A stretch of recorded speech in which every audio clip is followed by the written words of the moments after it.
Today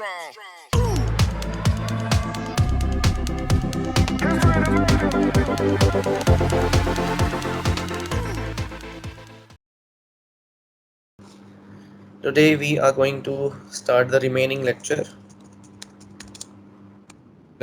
of physics, जो कि था scalar product and its characteristics. Is anyone available here to describe के पहली characteristic क्या थी? कोई भी Yes, बता sir. They random. As A dot B vector is equivalent to AB cos theta, then B dot A vector is equivalent to BA cos theta. So A vector dot B vector is शाबाश, equivalent to B vector dot A vector. Thus, we can say that scalar product is शाबाश, commutative. Very good. तो पहली property ये थी कि अगर आपके पास a dot b a b cos theta के बराबर है, मैं अगेन लिख रहा हूँ ताकि प्रॉब्लम ना हो, एज ए डॉट बी, ये दोनों वेक्टर्स हैं, is equal to A B cos of theta. Cos of theta को मैं शो करता हूँ अल्फा से. Is that clear? ये थीटा है. Yes, sir. बार बार मेरे पास थीटा बनाने का वो नहीं होगा ना, यहाँ पर ऑप्शन नहीं है.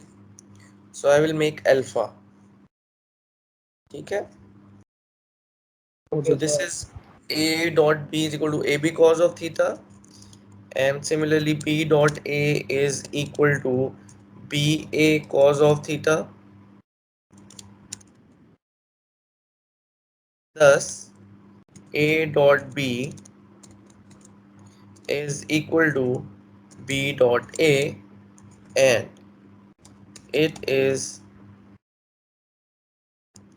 कम्यूटेटिव, या स्केलर प्रोडक्ट इज कम्यूटेटिव, या इट होल्ड्स कम्यूटेटिव लॉ. बहुत सारी लाइंस आप इसके अकॉर्डिंगली लिख सकते हो. पॉइंट नंबर 2, जो आज हमारा काम स्टार्ट है. I will again wait for half a minute for other boys to join in. मुझे मैसेजेस आ रहे हैं. हाफ अ मिनट के लिए अगेन मैं सुकून तसल्ली दे रहा हूँ आपको कि ये पहली वाली करेक्टरिस्टिक देख लो, अपने पेंशन ताज़े कर लो, रवां कर लो, फिर हाफ अ मिनट के बाद अगेन स्टार्ट करने लगा हूँ. चले जी, प्रॉपर्टी नंबर 2 पे आने लगा हूँ मैं. और बेटा मैंने आपको कहा था कि प्रॉपर्टी नंबर 2 से स्टार्ट होंगी एंगल्स की प्रॉपर्टीज. यानी अब आपने यहाँ पे बताना है कि एंगल्स की क्या कहानी है. जहां पर भी मेरी आवाज रुके, कोई बच्चा अपना माइक ओपन करके मुझसे क्वेश्चन कर ले.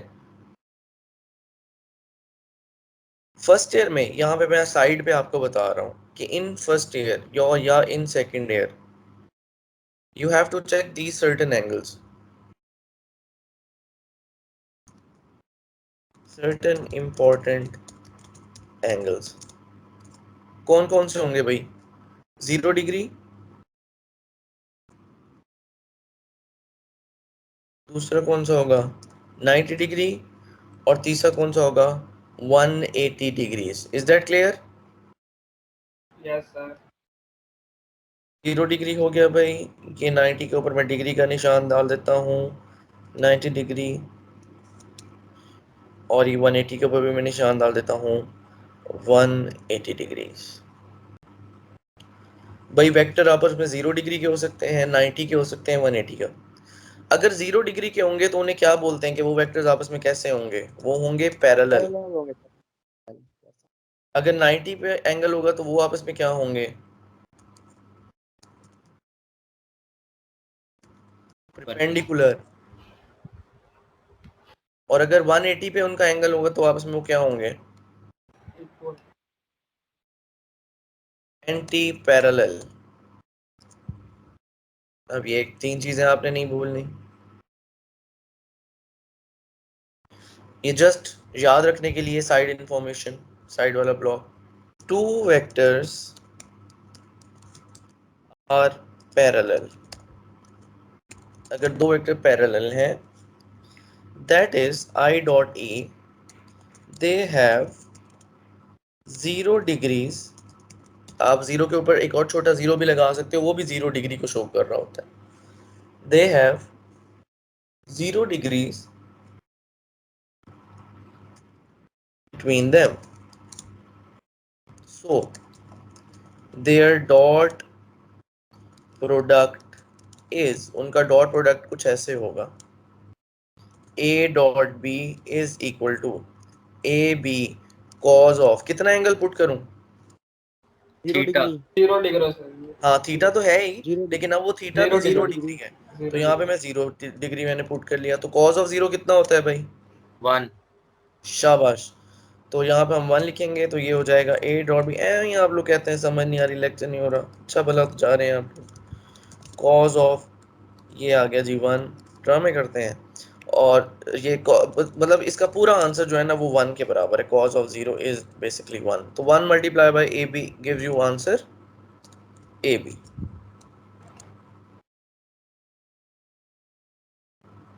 तो ये जो ए बी आंसर आया ना, ये बेसिकली मैक्सिमम आंसर है। मैं इसके साथ छोटा सा ऐसे मैक्स लिख देता हूँ, मैक्स मेरे डॉगी का भी नाम था। एनीवेज, तो ये हो गया मैक्स, और इसका ये मतलब है कि आपके दो वेक्टर्स अगर हैं और उनके दरम्यान में 0 डिग्री एंगल है, तो आपका एक वेक्टर भी ऐसे जा रहा होगा सामने की तरफ, और आपका दूसरा वेक्टर भी ऐसे जा रहा होगा सामने की तरफ। तो दोनों ए और बी जो है ये आपस में ऐसे होंगे। जी क्वेश्चन है किसी का तो करो।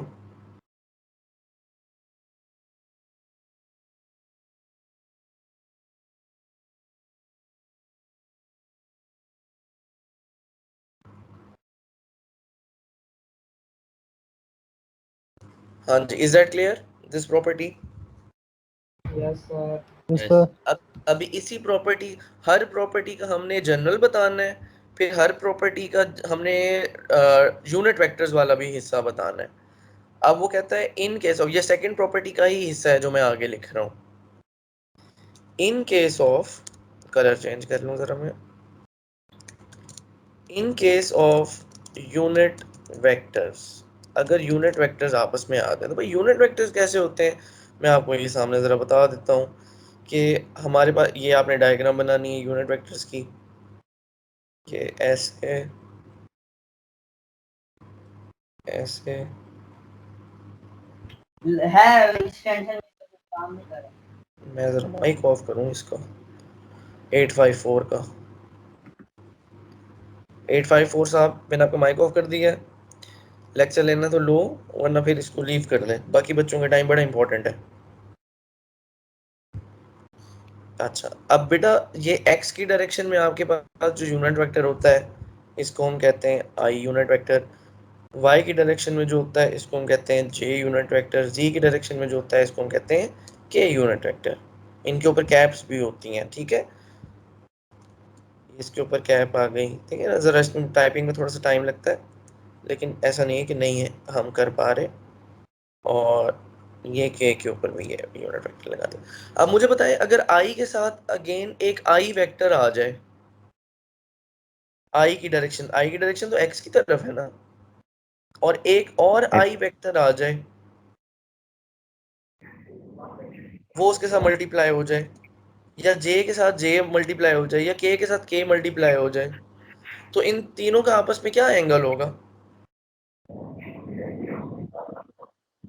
0 बिल्कुल 0।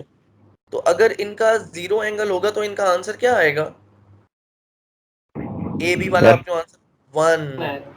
तो यही मैं बताना चाह रहा हूँ कि जनरल तो मैंने आपको बता दिया, शाबाश, कि भाई ए डॉट बी जो है उनके अंदर cos 0 का एंगल होगा, तो वो आपके पास 1 आंसर देगा। तो यूनिट वेक्टर के केस में भी ऐसे होगा।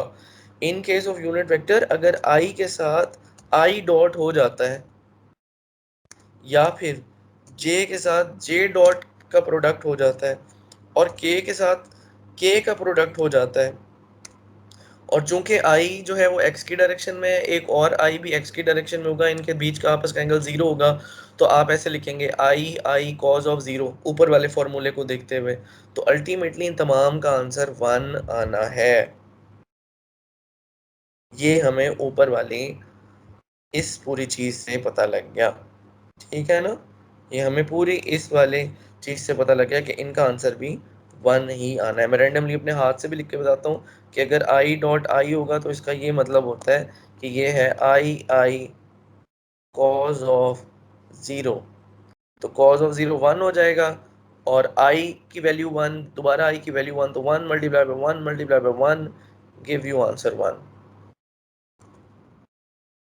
है ना। ये मैंने रफली भी समझा दी है, बाकी अब राइटिंग खराब नहीं करते। अब हम चलते हैं थर्ड प्रॉपर्टी की तरफ। अब देखो, सेकंड प्रॉपर्टी तुम लोगों ने इतनी अच्छे तरीके से कर ली है, बताया भी है साथ साथ मुझे, हाँ, तो आपको थर्ड तो मुश्किल होनी ही नहीं चाहिए। तो वर्डिंग मेरी सेम रहती है, मैंने बोला, मैं यहाँ लिख रहा हूँ when the two vectors are. अब मैंने पैरेलल का केस कर लिया है, अब मुझे ग्रीन ब्लॉक देख के बताओ नेक्स्ट केस में कौन सा करूँ। Perpendiculars. शाबाश, Perpendicular. पेंडिकुलर। ये होती है ना फिर मुझे खुशी कि भाई ऑनलाइन इतना मजे से ले रहे हैं। When two vectors are perpendicular that is i dot e. आवाज के लिए माजरत, पता है क्या, सो के उठते हैं ना जरा, फिर जरा ऐसे ही होती है। Anyways, when the two vectors are perpendicular that is they have 90 degree between them। लिख लो भाई, नहीं लिखना ना लिखें, पता तो है आपको, between them। तो फिर इनका जो मैथमेटिकल बनेगा वो क्या बनेगा, ये बनेगा a dot b is equal to A B cos of क्या, 90 degree.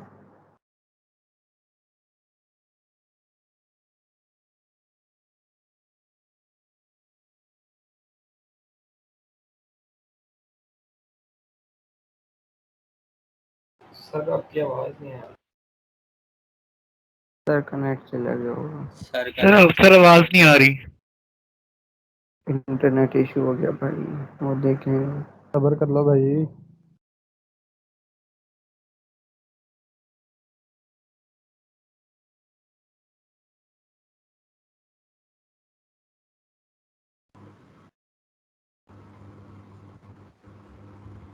जी बच्चे सॉरी जी, ग्लिच आ गया एक थोड़ा सा, माजरत। बताएं, स्क्रीन शेयर हो रही है। यस सर हो रही है। Yes sir. यस सर हो रही है। चल नाउ, तो यहाँ पर हम पुट करेंगे 90 डिग्रीज, 90 और cos ऑफ 90 बेटा कितना होता है,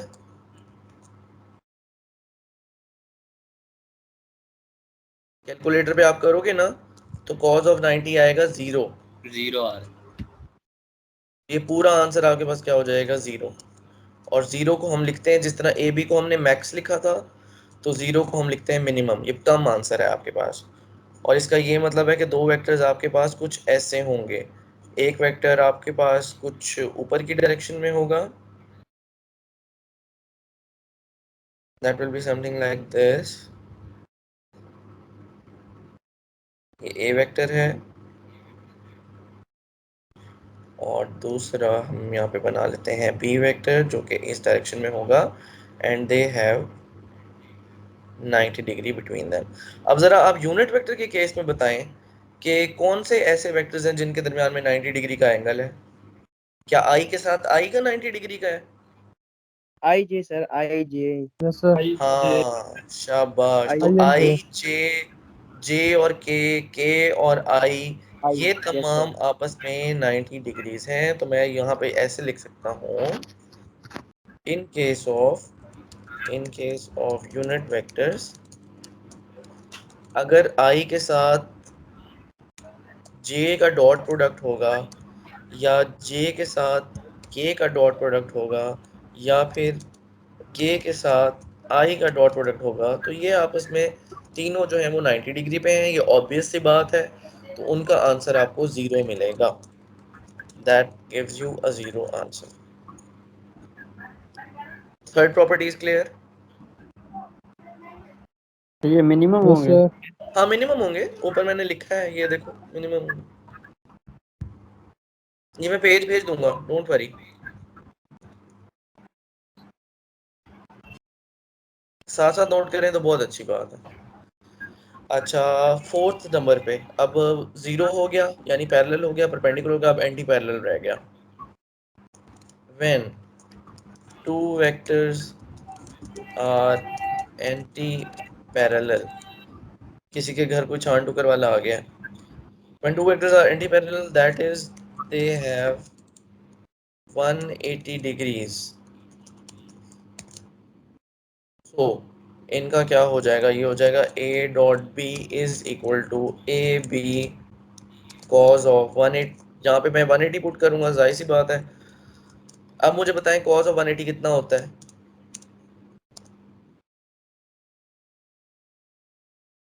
जिनके पास कैलकुलेटर्स हैं। सर -1 होता है। शाबाश, -1। तो ये -1 हो गया, इसका मतलब है कि ये वाला आंसर आपको क्या दे देगा, -AB। इसका आपने वो नहीं करना, यूनिट वेक्टर का केस नहीं करना, क्योंकि यूनिट वेक्टर्स हमेशा आप पढ़ते हो पॉजिटिव साइड के ऊपर, कि x की डायरेक्शन में i है, y की डायरेक्शन में j है और z की डायरेक्शन में k है। आप -x की डायरेक्शन में -i नहीं पढ़ते, वैसे होता है, ऐसा नहीं है कि नहीं है, लेकिन इस केस में आपने यूनिट वेक्टर्स नहीं लिखना, उसने आसानी कर दी है क्योंकि ऊपर दो में आपने बता दिया। पांचवी property, second last, when a vector multiply with itself, ये तो बड़ा आसान है। द प्रोडक्ट इज, भाई एक वेक्टर है, वो अपने ही एक और वेक्टर के साथ मल्टीप्लाई हो जाए, ये जैसे मैं आपको ये दिखाता हूँ, भले उनके दरमियान में ये एक मिनट, ये देखें, ये एक वेक्टर है, इसके साथ एक और वेक्टर ऐसे मल्टीप्लाई हो जाए, बड़ा बड़ा क्यों बन गया, ठीक है। So if this vector is A multiply with another vector A, कितना एंगल है इन दोनों के दरमियान में, 0 सर, 0 डिग्री। जीरो। जा वो ऊपर की तरफ ले है, लेकिन एंगल इनका जीरो है, तो जीरो की प्रॉपर्टी तो आप पहले पढ़ के नहीं आए कि ये ए का मैग्नीट्यूड फिर ए का मैग्नीट्यूड और कॉस ऑफ जीरो, तो कॉस ऑफ जीरो कितना होगा, 1। 1 हो जाएगा। तो कॉस ऑफ जीरो 1 और ए आपस मल्टीप्लाई होके क्या हो जाएंगे, 2a। स्क्वायर। 2a नहीं, A square, A plus A is 2a और a multiply by a is a square. या अल्लाह, इतना डेंजरस छान टुकर वाला आया हुआ है, लेकिन ये बच्चा आंसर दे रहा है मुझे, तो हाँ, थैंक यू यार, thank you for muting your mic.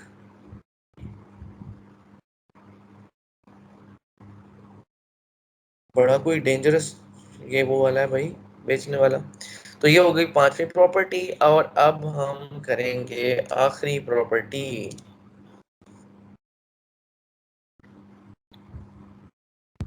आखिरी प्रॉपर्टी थी जी, in case of rectangular components, या जो आपने ए एक्स और ए वाई पढ़े थे, इन case of rectangular components of a vector, अगर आपके पास एक वेक्टर है और उसके रेक्टेंगुलर कंपोनेंट है, यानी अगर आपके पास ए गिवन है और वो बराबर है ए एक्स के प्लस ए वाई के, यही होते हैं ना एक के कंपोनेंट, यस सर। और मैं स्पेस में कर रहा हूँ, जी भी आपको बता रहा हूँ ताकि एक ही साथ ही आपको समझ आ जाए, ए जी। सिमिलरली अगर बी आपके पास है भाई, बी बराबर है बी एक्स के प्लस बी वाई के प्लस बी जी के, अब इनको आपने मल्टीप्लाई करना है, तो ये हो जाएगा A dot B is equal to, किसके बराबर होता है, A B cos of theta. अभी यहाँ पे आपको नहीं पता कि एंगल कौन सा है, वो एंगल आपको इस तरह के न्यूमेरिकल्स में देगा, ये आपके पास होता है इसका फॉर्मूला।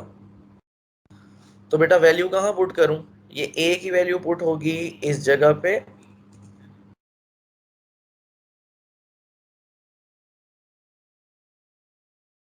बी की वैल्यू पुट होगी इस जगह पे, क्योंकि ये है ना वेक्टर्स, आगे वाले तो इनके मैग्नीट्यूड हैं, तो फिर आपके पास फॉर्मूला कुछ ऐसे बन जाएगा, ये मैं आपको करके बता रहा हूँ। ए की जगह हम लिखेंगे, जरा मैं इसका कलर चेंज करूं, ए की जगह हम लिख देते हैं भाई ए एक्स प्लस ए वाई प्लस ए जी, ब्रैकेट अब- क्लोज, सर आपकी डॉट। आवाज सही नहीं आ रही। अब आ रही है? हेलो यस जी, सर आ रही हेलो। है, यस सर सही आ रही है। बेटा बाकियों को आ रही यस है? सर आ रही है। हाँ, आपका नेट फिर थोड़ा सा वीक है, बाकियों को आ रही है। अच्छा, इफ नॉट तो फिर रिकॉर्डेड लेक्चर देख लेना, उसमें भी पता लग जाता है। बहरहाल मैं साथ साथ लिख तो रहा हूँ। अच्छा जी, और फिर इसके साथ आ गया भाई, अब बी के मैं लिखता हूँ रेक्टेंगुलर कंपोनेंट, वो हो जाएंगे B X plus B Y plus B Z is equal to, right hand side तो सेम रहनी है, A B cos of theta. अब बताओ भाई ये मल्टीप्लाई कैसे होंगे? ये मल्टीप्लाई ऐसे होंगे, ए वाली एक्स वाली चीज जो है वो एक्स वाली चीज से मल्टीप्लाई होगी, वाई वाली सर वाई से। वाई वाली चीज से मल्टीप्लाई होगी। जी वाली जी से। एग्जैक्टली, एरोज बना दी मैंने आप लोगों की आसानी के लिए, बच्चों वाला काम। So this goes sir around and G A B बस एक्स स्क्वायर। ये हो जाएगा A X B X, A X B X, क्योंकि वो ए का एक्स है और वो बी का एक्स है, तो एक्स का स्क्वायर नहीं होगा, बिकॉज एक्स जो है ये हमारे पास एक्सेस है। समझ रहे हो ना? मैं आपको वैल्यूज देता हूँ, आपको ज्यादा आसानी से समझ आएगा। इसी तरीके से हो यस जाएगा A Y B Y, B को मैं जरा बड़ा लिखूं, एंड दैट विल बी, जो थर्ड वो हो जाएगा, वो हो जाएगा A Z B Z, and that will be equal to A B cos of theta. और यहाँ से आप कॉज ऑफ थीटा अलग कर सकते हो, ए बी अलग कर सकते हो। This is the result of characteristic number 6। अब मैं यहाँ साइड पे आपको देता हूँ एक एग्जाम्पल, फिर हो जाएगी आपकी छुट्टी, फिर आप जाओगे नेक्स्ट लेक्चर में।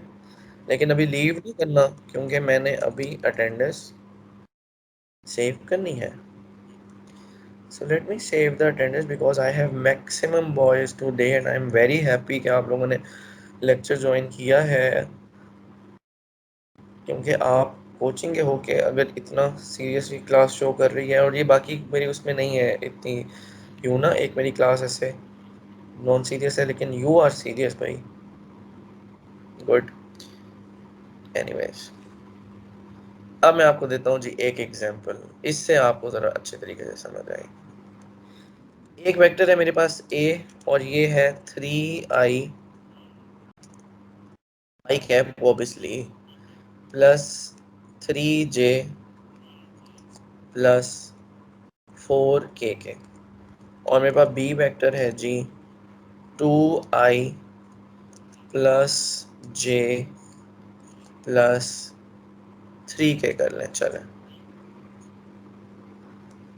और दे हैव 0 डिग्रीज।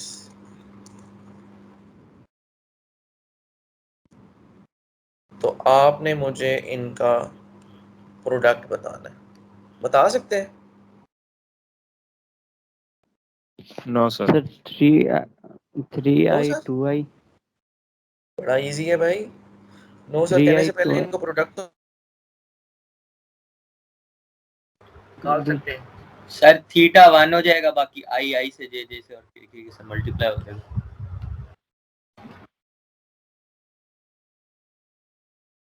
सर इसे नीचे वाले फॉर्मूले में पुट कर दें।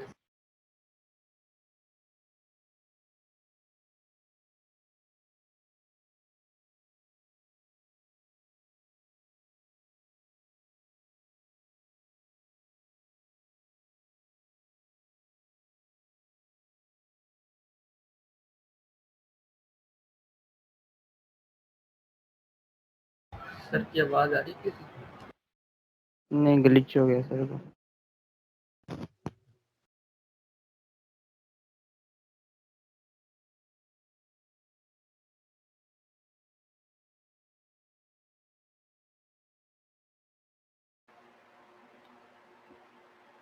ये क्या हो गया?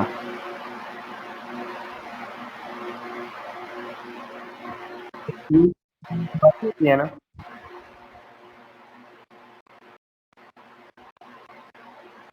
लाइव स्क्रीन शेयर हो रही है अभी?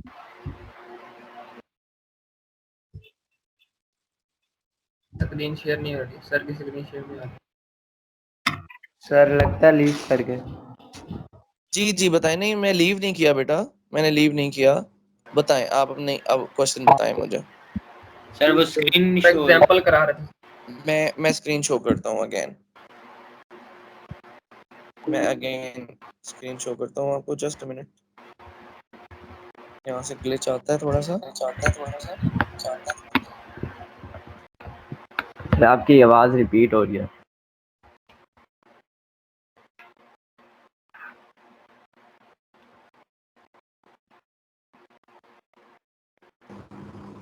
बताएं आ गई स्क्रीन हो बेटा? गया sir. Yes sir yes sir. चलो शाबाश। अब इसका सोल्यूशन हम लिखते हैं। बेटा इतना नेट में ना प्रॉब्लम आता है, हर किसी का आता है, मैं भी इंसान हूँ, आ जाता है इसमें, लेकिन उसको बस सब्र से गुजारें। तो ये हो जाएगा जी A dot B is equal to A B cos of, सबसे पहले तो यहाँ पे मैं ऑलरेडी जीरो तीसरा पुट कर देता हूँ, तो वो 1 हो जाएगा। तो ये हो जाएगा A dot B is equal to A B. ठीक है ना? अब ये याद यस रखिएगा सर कि वेक्टर कौन सी साइड पे है और मैग्नीट्यूड कौन सी साइड पे है। तो ये जो लेफ्ट हैंड साइड पे आपको चीज नजर आ रही है ना, ये आपके पास वेक्टर्स हैं, ये वेक्टर और जो राइट हैंड साइड पे आपको चीज नजर आ रही है ये आपके पास मैग्नीट्यूड्स हैं। तो इसका ये मतलब है कि हमें एग्जांपल में गिवन क्या है, हमें एग्जांपल में वेक्टर्स गिवन है। तो ये वाले वेक्टर्स कौन सी जगह पे पुट होंगे, लेफ्ट हैंड साइड पे या राइट हैंड साइड पे? Left hand side left hand side. Left hand side पे शाबाश। तो जब ये लेफ्ट हैंड साइड में पुट हो रहे हैं, सो दैट विल बी, इनकी वैल्यूज कुछ ऐसे होंगी जो मैंने वैल्यू ऊपर गिवन की है, 3i प्लस 3j। देखो एग्जांपल के साथ भी दे दी, हालांकि एग्जांपल है नहीं बुक में, जस्ट इसलिए कि मेरे पास टाइम है तो मैं आपको अच्छे तरीके से समझा दूं इसको। आपने भी एग्जांपल नहीं लिखनी कैरेक्टरिस्टिक्स में, ये मैं एक्स्ट्रा साइड पे दे रहा हूँ समझाने के लिए। 2i प्लस j, लेकिन इन चीज़ों से समझ आती है। प्लस 3k, इसको किया bracket close, right hand side पे दोनों की रख दी मैग्नीट्यूड। मैग्नीट्यूड भी निकाल सकते हो अलग अलग। हाँ भाई, अब कैसे मल्टीप्लाई करोगे? अब मैं एरोज नहीं लगाऊंगा बच्चों वाले, वो मैं लगा चुका हूँ इधर थ्री समझाने के लिए। सर 3 3i मल्टीप्लाई 2i 3 का 3i डॉट सर 2i आई को 3j आई से डॉट हाँ, j तो जे को 3i जे से डॉट टू आई कितना बनेगा? 3i dot to I 6i कितना 6 आई सर 6 आई आई। स्क्वायर तो आई डॉट आई कितना होता है? ऊपर मैंने प्रॉपर्टीज में 1 लिखवाया है। 1 1 होता तो है फिर फिर पूरा क्या बनेगा? सिर्फ 6 नहीं आ 6 जाएगा? 6 6 आ 6 आ जाएगा। जाएगा यस सर। शाबाश, 6 आ जाएगा, क्योंकि इसकी ब्रैकेट में आई डॉट आई भाई साहब 1 होता है। मैं अगले स्टेप में कर दूंगा, चलें कोई अगर प्रॉब्लम नहीं। फिर 3 को मल्टीप्लाई करना है हमने जे के साथ, तो ये हो जाएगा 3 इंटू जे डॉट जे। बस एक एक्स्ट्रा स्टेप कर दिया ना ताकि आपको ऐसे मसला ना हो।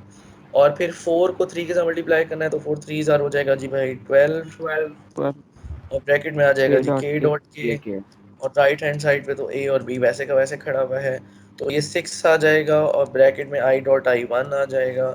फिर ये प्लस 3 हो जाएगा, और ब्रैकेट में जे डॉट जे आय हाय 3 हो जाएगा, और ब्रैकेट में जे डॉट जे 1 हो जाएगा। और फिर ये 12 हो जाएगा, और ब्रैकेट में के डॉट के 1 हो जाएगा। और 21 फिर ये क्लियर हो 21 गया ना? 21 आ जाएगा शाबाश। यस सर तो ये आ जाएगा 6 7 8 9, और 12 और 21 9 आपके पास हो जाएगा जी 21। 21 21 is that clear? Yes sir yes yes sir चलो जीते रहो।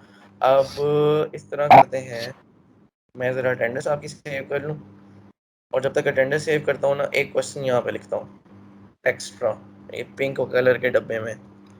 ये भाई साहब ये हो गया पिंक कलर का डब्बा, और आपने मुझे ये एमसीक्यू बताना है। एमसीक्यू है नाजरीन, I dot bracket J dot के इज इक्वल टू, अब मैं ज़रा पीछे जाके आपके अटेंडेंस सेव कर, आप ज़रा इस पे सोचें। सर इसे थोड़ा स्क्रॉल डाउन कर दे, नजर नहीं आ रहा। ओके बेटा, ये स्क्रॉल डाउन क्या करना हम जूम आपके आउट लिए जूम आउट कर। हम आपके लिए जूम कर देते हैं। बोलें हुक्म। और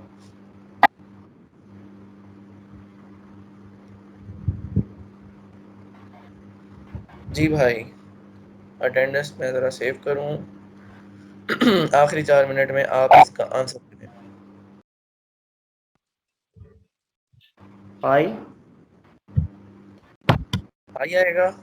सोचे सोचे हैं। आई जे डॉट आई के। सबसे पहले ब्रैकेट वाली चीज सॉल्व करो ना। कैरेक्टरिस्टिक्स सर आपने पढ़ ली जीरो है। आएगा, जीरो आएगा। जीरो आएगा। चलो भाई, आई हैव मतलब जीरो भी बच्चे बोल रहे हैं, आई भी बच्चे बोल रहे सर हैं, ये तो फिर आ गई एग्जिस्ट बारी नहीं मेरी। करेगा। हाँ हाँ बोल। सर जे डॉट नहीं, के जीरो एग्जिस्ट है तो ना, तो करता है, ऐसा जीरो, नहीं है। जीरो आई से मल्टीप्लाई होगा तो जीरो हो जाएगा। बिल्कुल सही। देखो, सबसे पहले आपने ब्रैकेट सॉल्व करनी है, और ब्रैकेट में आपको पता है कि ये वाली जो चीज है जे डॉट के, इनके दरमियान में जो एंगल होता है वो 90 डिग्री होता है। तो इसका आंसर ऐसे आएगा, आई लिखा जाएगा जरा। अच्छा कलर यूज करता हूँ, आई एज इट इज लिखा जाएगा, और डॉट आ जाएगा।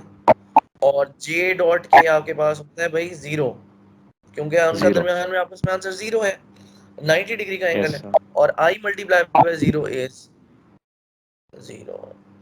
तो ये बहुत अच्छा एमसीक्यू है। इस तरीके के एमसीक्यू आते हैं। ठीक हो गया। Thank you so much for your response and your availability in the sir repeat करवा क्लास। दें शुरू से। रिपीट करा दूं अगेन स्टार्टिंग से।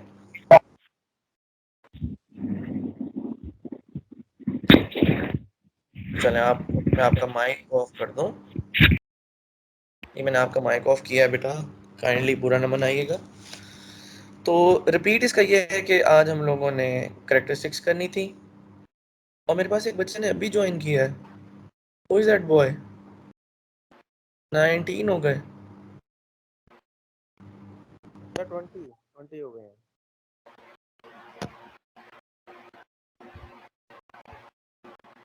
बेटा लेट ज्वाइन ना किया करें, आपका टाइम कैलकुलेट हो रहा होता है। अच्छा चलें। तो बेटा रिपीट ये है कि हमने करेक्टरिस्टिक्स करनी थी। करेक्टरिस्टिक्स को मैं ज़रा आपके सामने यहाँ पे रिवाइज करने लगा हूँ। करेक्टरिस्टिक्स ये हैं कि जो आपने फॉर्मूला पढ़ा था ए डॉट बी वाला, उसी के ऊपर आपने कॉज के एंगल चेंज करते रहते हैं। सबसे पहली प्रॉपर्टी ये थी कि अगर आपके पास A dot B dot A के बराबर है, तो इसका ये मतलब है कि मल्टीप्लिकेशन कम्यूटेटिव होती है। 3 को 2 में मल्टीप्लाई करो, 2 को 3 में मल्टीप्लाई करो, एक ही बात है। ये आपके पास पहली प्रॉपर्टी इसकी थी।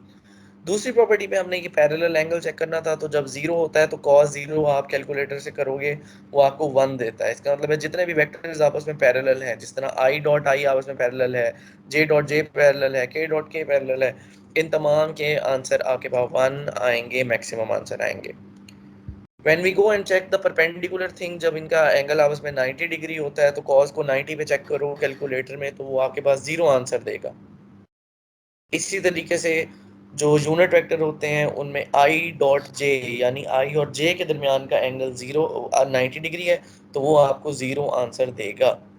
ये बिल्कुल भी कंफ्यूजिंग नहीं है, ये बहुत समझने वाला है, और ये बहुत मज़ेदार है। अगर आपको एंगल करने का शौक है, नहीं शौक तो फिर आपको पंगा रहेगा।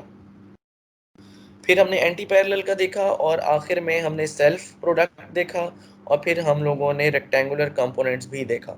अगर आप चाहते हो कि ये मैं स्टेप बाय स्टेप बहुत अच्छे तरीके से रिवाइज करूं, तो आफ्टर 5 मिनट जो आपका अभी मैं लेक्चर एंड करूंगा, उसके 5 मिनट बाद इसी जगह पे जहां से मैंने आपका लेक्चर लिया है, रिकॉर्डेड लेक्चर पड़ा हुआ होगा। अगर आप देख रहे हो ना, तो हमारा पहला लेक्चर भी रिकॉर्ड पड़ा हुआ है, और ये वाला लेक्चर भी रिकॉर्डेड यहाँ पर पड़ा हुआ होगा। इफ नॉट, अगर आप नहीं करना चाहते, तो then you go to my YouTube link, YouTube channel, और वहां से आपके पास ये स्केलर प्रोडक्ट वेक्टर प्रोडक्ट का देख सकते हो। Is that sir clear? Name क्या है चैनल का? यार मैंने आपको ग्रुप में सेंड कर दूंगा। वैसे ये है सीख ले, SEEKHLAYY। उसके प्लेलिस्ट में जाओगे, वीडियोस के प्लेलिस्ट में, तो आपको 6 वीडियो शो हो रही होंगी पहले चैप्टर की, सेकंड चैप्टर की, तो वो देख लीजिएगा।